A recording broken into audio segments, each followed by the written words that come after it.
മതം വിറ്റ് പണമുണ്ടാക്കണം.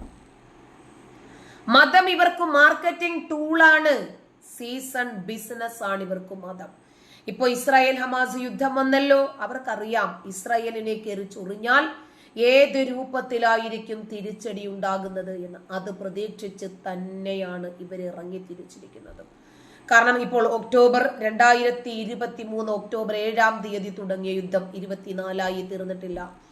25 ഇപ്പോഴിതാ ഏപ്രിലായി തീർന്നിട്ടില്ല. ഇവരുദ്ദേശിക്കുന്നത് എന്താണോ അതിനേക്കാളേറെ ഇവർക്ക് പ്രോഫിറ്റ് ആയിരുന്നു ആ യുദ്ധം. ജീവിക്കുന്നത് $1,00,000 വെച്ചായിരുന്നു മാസം അവരുടെ ചെലവിന് യാസർ അറാഫത്ത് അയച്ചു കൊടുത്തുകൊണ്ടിരുന്നത്. അത് കൊടുക്കേണ്ടി വരും. കാരണം യാസർ അറാഫത്തിന് 61 വയസ്സുള്ളപ്പോഴാണ് 27 വയസ്സുള്ള ഈ കൊച്ചുകുട്ടിയെ ഈ പെൺകുട്ടിയെ വിവാഹം കഴിക്കുന്നത്. അപ്പം 61 വയസ്സുള്ള കാരണവർക്ക് 27 വയസ്സുള്ള ഒരു സ്ത്രീയെ വിവാഹം ചെയ്ത് കൊണ്ടു നടക്കണമെങ്കിൽ ഈ പൈസ ഈ പറഞ്ഞതുപോലെ കൊടുക്കേണ്ടി വരും. അതും നിങ്ങളിൽ എത്ര പേർക്ക് അറിയാമെന്ന് അറിയില്ല. തന്നെയുമല്ല ഒരുപാട് പാരിതോഷികങ്ങളും കിട്ടിയിട്ടുണ്ടെന്നേ. ഇന്ദിരാഗാന്ധി കൊടുത്തത് എത്രയാ? രാജീവ് ഗാന്ധി ഇവിടെ കൊണ്ടുവന്നിട്ട് കൊടുത്തത് എത്രയാ? അമ്മയും മോനും കൂടെ തന്നെ രാജ്യത്തിന്റെ പകുതിയോളം സമ്പത്ത് യാസർ അറാഫത്തിലേക്ക് മുക്കി. യാസർ അറാഫത്തിന്റെ ഭാര്യ സാഹ ഒരു ക്രിസ്ത്യൻ പെൺകുട്ടിയായിരുന്നു.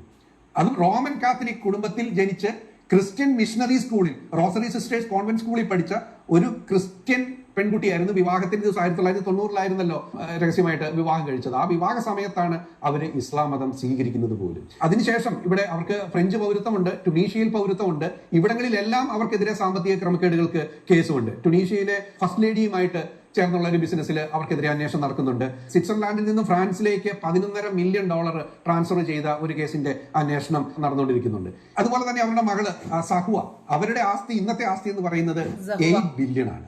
ഇവിടെ ഇന്നിപ്പോ ഈ ഹമാസ് ഇസ്രായേൽ യുദ്ധമൊക്കെ നടക്കുന്ന സമയത്ത് നിങ്ങൾ ആരെങ്കിലും ഈ പറയുന്ന യാസർ അറാഫത്തിന്റെ ഭാര്യയോ മകളോ ഒക്കെ ഈ യുദ്ധത്തെ കുറിച്ച് എന്തെങ്കിലും ഒരു പ്രസ്താവന നടത്തുവോ, പാലസ്തീൻ അനുകൂലമായിട്ട് എന്തെങ്കിലും പറയുന്നതോ നിങ്ങൾ കേട്ടിട്ടുണ്ടോ? ഇല്ല. കാരണം ഏതെങ്കിലും ഒരു അറബ് രാജ്യം ഈ ചത്തുപോയ യഹിയ സിൻവാറിനോ ഇസ്മായിൽ ഹാനിയക്കോ ഒരു അനുശോചനം രേഖപ്പെടുത്തുന്നതെങ്കിലും നിങ്ങൾ എവിടെയെങ്കിലും കണ്ടിട്ടുണ്ടോ? ഇവരെന്താണെന്ന് കൃത്യമായിട്ട് അവർക്കറിയാം. അവർക്ക് ഇതിനൊന്നും ഒരു താല്പര്യമുള്ള കേസ് കേട്ടല്ല ഇത്. അവരാവശ്യത്തിനാണ് ഒരു 100 തലമുറയ്ക്ക് ജീവിക്കാനുള്ള കോടാനുകോടി സ്വത്ത് ഈ യാസർ അറാഫത്തെ ഈ ഒരു പാലസ്തീന്റെ പേരിൽ സമ്പാദിച്ചിട്ടുണ്ട്. അവര് പാരീസിൽ സുഖമായിട്ട് അത് ആസ്വദിച്ച് ജീവിക്കുന്നു. പാലസ്തീന് ഇന്നോളം കിട്ടിയിട്ടുള്ള ഹ്യൂമാനിറ്റേറിയൻ എയ്ഡിൽ ഏറ്റവും അധികം പൈസ കൊടുത്തിട്ടുള്ള രാജ്യം ഏതാണെന്ന് നിങ്ങൾക്കറിയാമോ? അത് അമേരിക്ക. പാലസ്തീന് കിട്ടിയിട്ടുള്ള എമൗണ്ടിന്റെ 45% അമേരിക്കയും 40% യൂറോപ്യൻ യൂണിയനും വെറും 15% ആണ് 22 രാജ്യങ്ങൾ ചേരുന്ന അറബ് ലീഗ് കൊടുത്തിരിക്കുന്നത്. പക്ഷെ അവർ ആ പണം എന്നിട്ട് ഇതെല്ലാം വാങ്ങിച്ച് തിന്നിട്ട് യൂറോപ്യൻ കൺട്രീസിനെ തെറി പറയാനും ശപിക്കാനും പ്രാഗി പണ്ടാരമടക്കാനും യാതൊരു ഉളുപ്പുമില്ല കേട്ടോ ഇവർക്ക്. യഹൂദരെയും നസ്രാണികളെയും ക്രിസ്ത്യാനികളെയും ബഹുദൈവാരാധകരെയും മുഴത്തിന് 300 വട്ടം ശപിക്കാൻ, അവർക്കെതിരെ പ്രവർത്തിക്കാൻ യാതൊരു ഉളുപ്പുമില്ല ഈ പലസ്തീനികൾക്ക് അവരുടെ വാങ്ങിച്ച് തിന്നിട്ട്. കൊടുത്തത് അവരുടെ മെയിൻ ഉദ്ദേശം ഹ്യൂമാനിറ്റേറിയൻ എയ്ഡ് ഈ പണം കൊടുത്തതിന്റെ ഉദ്ദേശം ഒന്ന് പ്രിവെൻഷൻ ഓഫ് ടെററിസം ആയിരുന്നു. അത് സാധിച്ചോ? അതില്ല. രണ്ടാമത്തേത് ഫോസ്റ്ററിംഗ് സെൽഫ് ഗവേണൻസ് ആയിരുന്നു. അത് സാധിച്ചോ? അതില്ല. മൂന്നാമത്തേത് മീറ്റിംഗ് ഹ്യൂമാനിറ്റേറിയൻ നീഡ്സ് ആയിരുന്നു. അത് സാധിച്ചോ? ഇല്ല. ഇന്നും പാലസ്തീനിലെ പകുതിയിലധികം വരുന്ന ജനങ്ങൾ ഇന്നും പട്ടിണിയാണ്. അവരുടെ കുട്ടികൾ ദാരിദ്ര്യത്തിലാണ്. അന്നേരപ്പോഴാണ് ഇവിടെ 1700 മില്യണേഴ്സ് ഈ ഹമാസിന്റെ നേതാക്കന്മാരുണ്ടെന്ന് ഓർക്കണം. ഈ പറയുന്ന യാഹിയ സിൻവറിനും ഇസ്മയിൽ ഹനിയയ്ക്കും ഒക്കെ 3 ബില്യണും 4 ബില്യന്റെയും ആസ്തി ഉള്ളതെന്ന് ഓർക്കണം. യാസർ അറാഫത്ത് മുതൽ അദ്ദേഹത്തിന്റെ ഭാര്യയും മക്കളും ഒക്കെ ശതകോടീശ്വര ആയിട്ട് ആർഭാടമായിട്ട് ജീവിക്കുന്നതെന്ന് ഓർക്കണം. ഇനിയും യൂറോപ്യൻ യൂണിയന്റെ ഒരു ഫൈൻഡിങ്ങില് 2008 മുതൽ 2012 വരെ കൊടുത്ത 3.1 ബില്യൺ എമൗണ്ട് നോട്ട് അക്കൗണ്ടഡ് എന്നാണ് പറയുന്നത് പാലസ്തീന് കൊടുത്തത്. കാരണം ഈ കൊടുക്കുന്ന ഹ്യൂമാനിറ്റേറിയൻ ആയിട്ട് കൊടുത്തിരുന്ന പണം ഹമാസ് ഒക്കെ എങ്ങനെയാണ് ഉപയോഗിച്ചിരുന്നതെന്ന് അറിയാമോ?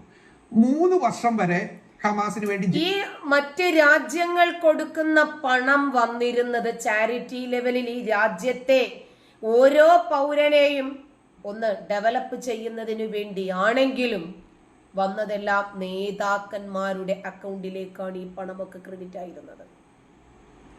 നേതാക്കന്മാർ ആ പണം വെച്ച് ആർമാദിച്ചു ജീവിച്ചു. ഒരിക്കലും ആ നാട് രക്ഷപ്പെട്ടില്ല എന്ന് മാത്രമല്ല, എല്ലാ കാലത്തും തെണ്ടി ജീവിക്കാൻ വിധിക്കപ്പെട്ട ഒരു ജനവിഭാഗമായിട്ട് അവർ മാറി. ജയിലിൽ കിടന്നിട്ടുള്ളവർക്ക് $400 വെച്ചാണ് മാസം അവർക്ക് ശമ്പളം പോലെ കൊടുക്കുന്നത്. അതിൽ $4300 വരെ കിട്ടുന്ന ഇപ്പോഴും ജയിലിൽ കുറെ വർഷങ്ങളായി കിടക്കുന്നവർക്ക് എമൗണ്ട് തീരുമാനിച്ചിട്ടുണ്ട്. ഇത്രയൊക്കെ പണം കിട്ടിയാൽ ഇസ്രായേലിനെ മനസ്സിലായോ? അതായത് തീവ്രവാദികളാകുന്ന ആളുകൾക്ക് പണം നിശ്ചയിച്ചു നൽകുവാണ്. കൊല്ലപ്പെടുന്നവർ, കൊല്ലുന്നവർ, അക്രമ കേസുകളിൽ ജയിലിലാകുന്നവർ, പാകിസ്ഥാനിലേക്ക് പോയി പൊട്ടിത്തെറിക്കുന്നവർ, ഇരുമ്പ് നിക്കറ് മുറുക്കുന്നവർ, അവർക്കൊക്കെ മാസാമാസം ശമ്പളം കുടുംബങ്ങളിൽ എത്തിക്കുന്ന ഭീകരവാദത്തെ വളർത്തുന്നതിനു വേണ്ടി മാത്രം പണം വാരിക്കൂരി ചിലവാക്കിയവർ. അവർ തയ്യാറാകും, ജയിലിൽ പോകാനും തയ്യാറാകും. അപ്പോൾ ബേസിക്കലി ഇതാണ് ഇതിന്റെ പിന്നിലെ ഒരു വലിയ നമ്മൾ അറിയാതെ പോകുന്ന ഒരു ഫാക്ട് എന്ന് പറയുന്നത്. പിന്നെ ഇപ്പോൾ യുദ്ധം കഴിഞ്ഞപ്പോൾ ഇവിടെ 47,000 പേരെ കൊന്ന കാര്യം, ഇസ്രായേൽ 47,000 പാലസ്തീനികളെ കൊന്നു എന്നൊക്കെ പറയുന്നു. ഞാൻ നേരത്തെ പറഞ്ഞു ഇതേപോലെ തന്നെ പാലസ്തീൻ ഇസ്രായേലിലേക്ക് റോക്കറ്റ് വിടുന്നുണ്ടായിരുന്നു. ഒരു ദിവസം 1200 റോക്കറ്റ് വരെ വിട്ടത് ഇസ്രായേലിലെ തേങ്ങ പറിക്കാൻ വേണ്ടിയാണ്, തെങ്ങിന്റെ മണ്ടയുള്ള അവിടുത്തെ മനുഷ്യരെ കൊല്ലാൻ വേണ്ടിയായിരുന്നു. പക്ഷേ അവരുടെ ടെക്നോളജി കൂടുതൽ അഡ്വാൻസ്ഡ് ആണ്. അവരുടെ പൗരന്മാരെ സംരക്ഷിക്കാൻ അവർക്ക് അയൺ ഡോം പോലെയുള്ള സംവിധാനങ്ങൾ ഉള്ളതുകൊണ്ട് ആ മിസൈൽ ചെന്ന് പതിക്കാത്തത് കൊണ്ട് മാത്രം. ഇല്ലെങ്കിൽ ഈ 47,000 50,000 അല്ലായിരുന്നു ഇവർ വിട്ട മിസൈലുകൾ വെച്ച് കഴിഞ്ഞാൽ ഇസ്രായേലിലെ ആളുകൾ മരിക്കുക. അപ്പോൾ ഇനിയും അതുകൊണ്ട് ഈ വിക്ടിം കാർഡ് പറയുന്നതിൽ ഞങ്ങളുടെ ഇത്രയും പേര് കൊല്ലപ്പെട്ടു എന്ന് പറയുന്നതിൽ ഒരു കാര്യമില്ല നമുക്കറിയാം. കാരണം ഈ യുദ്ധം ഇനിഷ്യേറ്റ് ചെയ്തത് സാധാരണക്കാരായ സിവിലിയൻസിനെ 1200 പേരെ കൊന്നുകൊണ്ട് യുദ്ധം ഇനിഷ്യേറ്റ് ചെയ്തത് ഈ ഹമാസ് തീവ്രവാദികളാണ്. ഈ യുദ്ധം ചെയ്തതിന്റെ പിന്നിലെ കാരണവും അതിന്റെ പിന്നിലെ സാമ്പത്തിക കാരണങ്ങളും എന്താണെന്ന് നമുക്കിപ്പോൾ അറിയാം. അപ്പൊ സുനിത, നിങ്ങളിങ്ങനെ കാനഡയിൽ ഇരുന്നുകൊണ്ട് ഇതുപോലെ ഹമാസിനെ അനുകൂലിച്ചും ഹൂത്തികളെ അനുകൂലിച്ചും അൽഖ്വയ്ദയെയും താലിബാനെയൊക്കെ അനുകൂലിച്ചുകൊണ്ട് വീഡിയോ ഇറക്കുമ്പോൾ ഒരുപക്ഷെ കേരളത്തിലെ മുസ്ലിം സമൂഹത്തിലെ തീവ്രവാദ സ്വഭാവമുള്ള ഒരു കുറച്ച് നമ്മൾ സുഡാപ്പികൾ എന്നൊക്കെ വിളിക്കുന്ന ഒരു വിഭാഗത്തെ സംതൃപ്തിപ്പെടുത്തിയേക്കാം. അതുവഴി അവിടുത്തെ മുസ്ലിം ജനതയെ ആകർഷിച്ചുകൊണ്ട് വീണ്ടും ഒരിക്കൽ കൂടി നിങ്ങൾ നിലകൊള്ളുന്ന പാർട്ടിയെ അധികാരത്തിലെത്തിക്കാൻ ഒക്കെയുള്ള ശ്രമത്തിന്റെ ഭാഗമായിട്ടായിരിക്കാം.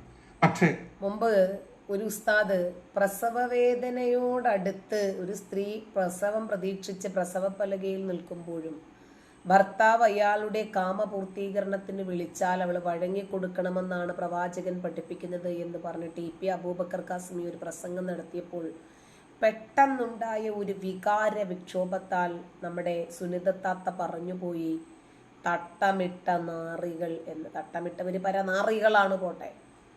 നോക്കിയപ്പോൾ വലിയ രൂപത്തിൽ ഇവർക്ക് അൺസബ്സ്ക്രൈബിങ് നടക്കുന്നു, ക്യാമ്പയിൻ നടക്കുന്നു. പെട്ടെന്ന് തന്നെ വന്നിട്ട് താത്ത തിരുത്തി പറഞ്ഞു കളഞ്ഞു. പിന്നീട് അലിയാർ കാസ്മി വന്നിട്ട് ഇവരുടെ ശരീരം മുഴുവനും ഇവർക്ക് ഡാഷ് ആണോ എന്ന് ചോദിച്ചു. അതുകൊണ്ട് അലിയാർ കാസ്മി വന്നിട്ട് ഇവരെ വിമർശിച്ചതാണെന്ന് തോന്നുന്നു, ഇവരുടെ ഏതോ ഒരു വാക്കെടുത്തിട്ട്. അങ്ങനെ അലിയാർ കാസിമിയും സുനിതത്താത്തയെ വലിച്ചു കീറി ഭിത്തിയിലൊട്ടിച്ചു. അന്ന് നിർത്തിയതാണ് ഇസ്ലാം മത വിമർശനം താത്ത. പിന്നീട് ഒരു ഉസ്താദിനെ പോയിട്ട് കുട്ടികളെ പിടിച്ച് പീഡിപ്പിച്ചിട്ട് കുട്ടികളുടെ മാനസിക വിഭവശേഷിയും വിദ്യാഭ്യാസവും ഒക്കെ തകർക്കുന്ന ഉസ്താദുമാരെ പോലും കാണുമ്പോൾ പഞ്ചപുച്ഛമടക്കി നിൽക്കാനാണ് താത്ത പിന്നീട് പരിശീലിച്ചതെല്ലാം. നിങ്ങളൊരു വലിയ തെറ്റാണ് ചെയ്യുന്നത്. ഇതിനു മുമ്പ് നിങ്ങളുടെ ഈ വീഡിയോ കാണുമ്പോൾ മുമ്പ് നിങ്ങളുടെ ഒരു നേതാവ് മന്ത്രിയായിരുന്ന ജി സുധാകരൻ പണ്ടെഴുതിയ ഒരു കവിതയാണ് എൻ്റെ ഓർമ്മയിൽ വരുന്നത്. ഈ ബിൻ ലാദനെ കുറിച്ച് ജി സുധാകരൻ ഒരു കവിത എഴുതിയിരുന്നു. ആ കവിതയുടെ ആദ്യത്തെ 4 വരി ഞാൻ വായിക്കാം. ലാദൻ ബിൻ ലാദൻ ഫീർവാണി ഒബാമി എന്ന് ഓർക്കുക എന്നാണ് കവിതയുടെ പേര്. നിങ്ങളുടെ നേതാവായിരുന്ന മന്ത്രിയായിരുന്ന ജി സുധാകരൻ എഴുതിയ കവിതയാണ്. അതിന്റെ ആദ്യത്തെ ഒരു സ്റ്റാൻസ, ലാദൻ ബിൻ ലാദൻ ആഴിത്തടത്തിൽ ജ്വലിക്കുന്നൊരാത്മാവ് നീ തന്നെയല്ലേ ബിൻ ലാദൻ, ആഴിക്കഗ്നി കൊളുത്തുന്ന ഘോരമാം പോരിന് നീ തീയെറിഞ്ഞോ, ആഴി കത്തിപ്പോയി ആകാശമെത്തുന്ന നാളുകൾ എത്തുമോ ലാദൻ എന്നൊക്കെ പറഞ്ഞുകൊണ്ട് ജി സുധാകരൻ ബിൻ ലാദനെ പൂഴ്ത്തിക്കൊണ്ട് എഴുതിയ ഒരു കവിതയാണ്. അദ്ദേഹത്തിന് ഇനിയും തഹാബുർ ഹുസൈൻ റാണിയെ കുറിച്ചും ഡേവിഡ് കോൾമാൻ ഹെഡ്ലി എന്ന ഗിലാനിയെ കുറിച്ചുമൊക്കെ കവിത എഴുതാനുണ്ട് സുഹൃത്തെ. നമ്മളെ വെറുതെ അദ്ദേഹത്തെ നിരാശപ്പെടുത്തരുത്. അദ്ദേഹത്തിൻ്റെ കവിത എഴുതാനുള്ള ഒരുപാട് വാക്കുകൾ, ഒരുപാട് വൊക്കാബുലറീസ് അദ്ദേഹത്തിന് ലഭിക്കട്ടെ. എനിക്ക് ഓർമ്മ വരുന്നത് ഇത് തന്നെയാണ് ഇപ്പോൾ നിങ്ങളും ചെയ്യുന്നത്. പാലസ്തീന് വേണ്ടി എന്ന് പറഞ്ഞുകൊണ്ട് ഹമാസിനെ പൂഴ്ത്തിക്കൊണ്ട് നിങ്ങളിത് ചെയ്യുമ്പോൾ നിങ്ങൾ സത്യത്തിൽ നിങ്ങൾ വെറും ഒരു അന്തംകമ്മിയാകുകയല്ല ചെയ്യുന്നത്, നിങ്ങൾ തീട്ടക്കമ്മിയാകുകയാണ് ചെയ്യുന്നത്. ഈ അന്തംകമ്മിയും തീട്ടക്കമ്മിയും തമ്മിൽ 2 വ്യത്യാസമുണ്ട് സുനിത. അന്തംഗമി എന്ന് പറഞ്ഞാൽ നമുക്കറിയാം, ഇപ്പോൾ പാർട്ടി പറയുകയാണ് നമുക്ക് കോഴമാണിയുടെ മകനെ തോൽപ്പിക്കണം, മാണി സി കാപ്പനെ ജയിപ്പിക്കണം. അപ്പൊ നിങ്ങൾ എല്ലാവരും കോഴമാണിയുടെ മകനെ തോൽപ്പിക്കുന്നു, മാണി സി കാപ്പന് വോട്ട് ചെയ്യുന്നു.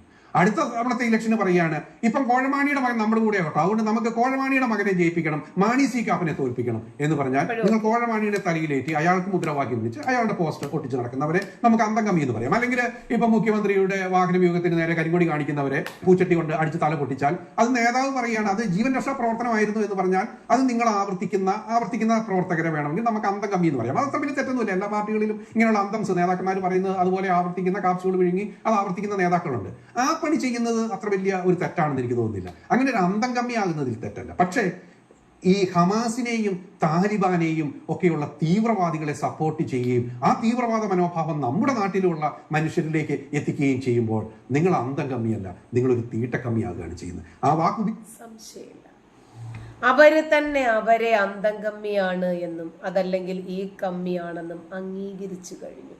ഇനിയിപ്പോ നമ്മൾ പ്രത്യേകിച്ച് ഒന്നും പറയേണ്ട കാര്യമില്ല. അവര് ഒരു നമ്പർ 1 അന്തംഗമ്മി ആയതുകൊണ്ടാണ് മുസ്ലിം തീവ്രവാദത്തെ പ്രോത്സാഹിപ്പിക്കാനും ഹമാസ് ഭീകരതയെ താലോലിക്കാനും അവർക്ക് സാധിക്കുന്നത്. ഓക്കെ, നന്ദി.